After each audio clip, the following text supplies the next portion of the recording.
All right, Kaz, you've covered this team for a long time. You've been to your fair share of introductory press conferences when we're talking about Jets head coaches.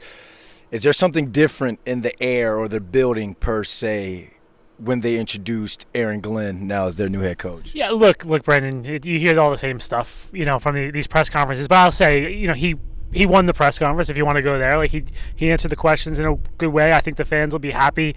Strap on your seatbelts. They're going to be, it's going to be a ride. They're going to like that stuff, and he definitely has a presence about him and a confidence about him that I think will be very popular with the fans. And now it's about first putting his staff together, which is hugely important.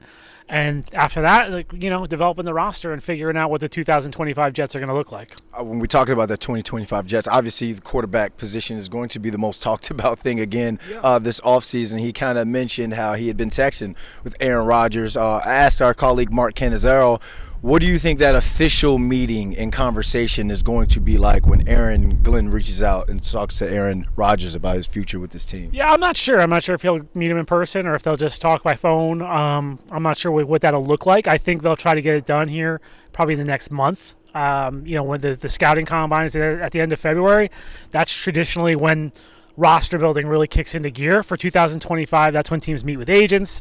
That's when free agency plans kind of come into focus. So I think they'll probably have a decision by then.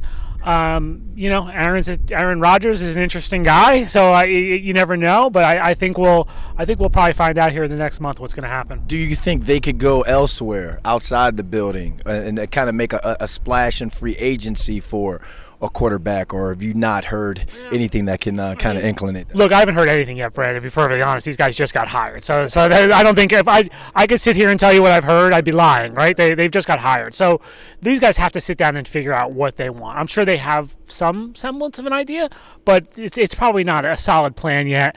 I think they're really focused right now on hiring coaches, and then they'll probably address the roster after that. In terms of a splash, I don't see it. There's not a lot of splash guys out there to begin with. Could a Kirk Cousins end up here? I don't know. Is that a splash? Maybe something like that, or a Justin Fields. Maybe, but they have Tyrod Taylor still under contract. I could see them rolling with Tyrod and then maybe drafting a guy in the second day. I don't see it in the first round, but maybe a second-day draft pick and trying to develop him and see if you hit on one there. Saw a lot of excitement from a lot of the former Jets in the building, Damian Woody, Wayne Corbett. What do you think Aaron Glenn's message is going to be to the Sauce Gardners, the Breece Halls, the Garrett Wilsons day one when he has that team meeting? Judging from what I saw from Hard Knocks when the Lions were on there, I think he's going to talk about winning. I think he's going to talk about winning is back here, and I think that's what they need to hear, right? The guys that you just mentioned, they've done nothing but lose here. There is not one guy on this team that has been a part of a winning season with the New York Jets. Garrett Wilson, Sauce Gardner, they've had 3 losing seasons. Quinnen goes even further back than that. So I think he needs to kind of restore the confidence here, and that this team can win, that this franchise can be a winning team. To me, that'll probably be his message coming in here. And I think being a former player carries a lot of weight. I've seen that before with Todd Bowles. That sort of earns you respect walking in the door. That's a little different than a non-player.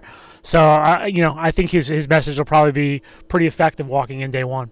Thanks, Kaz. Thank you.